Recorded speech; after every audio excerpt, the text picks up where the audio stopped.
Hi! So we're gonna move on to some more training videos because I'm in my training outfit. If that seems awkward, it's because you haven't seen my other videos, so you don't understand the reference. My last video that I just made previously, was on the different learning styles of individuals, which not everybody just has all of one. There's different times that they're applicable, but we all tend to skew towards one or another. And now we're going to be looking at the different learning curves. So just as we have different learning styles, we have different learning curves. And it's going to pertain to different situations, aptitudes, and things like that, depending on the subject matter, really. If you're not familiar with our different learning styles, I encourage you to go back and watch my other video. It will cover all of those and give you an easy explanation. So moving forward, we're going to go back now, or stay forward on our learning curves. So when it comes to learning, there are factors that will determine how quickly an adult will learn. Those factors are a person's motivation for learning, the person's prior knowledge or experience, the specific knowledge or task that is to be learned, and the person's aptitude and attitude about the knowledge or skill to learn. This one is definitely more helpful to have a visual representation there because it's all on the graph, a chart, horizontal, blah, blah, blah. I hate math, but I understand this. But if you don't want to buy the book, Google it because they'll all be on there. Or you can see this here now. Helpful? Probably not. But take a screenshot. Maybe. It might be. I don't know. Trying to help all of you who don't want to buy a book. No, seriously, go, just Google this. Anyway, so there are 4 common learning curves. It doesn't mean that there are 4 only. There are 4 common learning curves that you'll need to know in order to pass this, or if you're really trying to become a trainer in general. So we've got our first one, which is the increasing returns. This pattern is one that comes into play when a person is learning something new. The start of the curve is slow while the basics are being learned.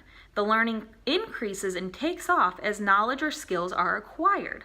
This curve assumes the individual will continue to learn as time progresses. So it's more of like this. Then we go to our decreasing returns. This pattern is when the amount of learning increases rapidly in the beginning and then the rate of learning slows down. The assumption with this learning curve is that once the learning is achieved, the learning then stops. This occurs when learning routine tasks and is the most common type of learning curve. There, see, most common type. I was thinking of math class, but routine math, not my thing. So then we're going to move on to our S-shaped learning curve. And this is the learning curve that is a blend of the increased and decreased returns. The assumption with this learning curve is the person is learning something difficult, such as problem solving or critical thinking. Learning may be slow at the beginning until the person's learning becomes familiar with the learning material, and at that point the learning takes off. The cycle continues with a slow to faster progression as new material is presented. An example of this is when a production lead is trained on a new equipment, yet the equipment has not been utilized in the production of the product before. There might be a trial and error for adjustment until the new production equipment is working as expected and it is adjusted to the new product. So that's an S, which is a letter, so it looks like that. That's kind of easy to identify if you were to see it on a test and had to point it out. Then we move on to the last one that we're going to cover, which is our plateau curve. As the name suggests in this one, learning on this curve is quick in the beginning and then flattens out or plateaus. The assumption is the plateau is not permanent, and that with additional coaching, training, and support, the person learning can ramp up again. With this curve, it can be frustrating to the learner if they are not getting the support and additional training needed to master a task.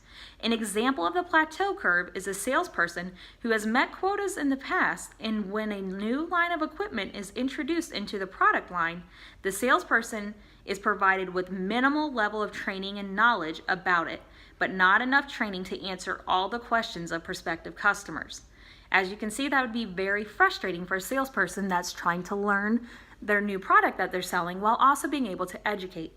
So when it comes to the different learning curves that each individual will face at times, or that you'll see as you're facilitating and leading training, we have our increasing returns, our decreasing returns, our S-shaped curve, S like the letter, that's not what an S looks like, that was a Z I think, and plateau curve. So again, increasing returns, decreasing returns, S-shaped curve, and the plateau curve. Thanks for watching. If you have any questions, leave a comment in the comments. All right, bye.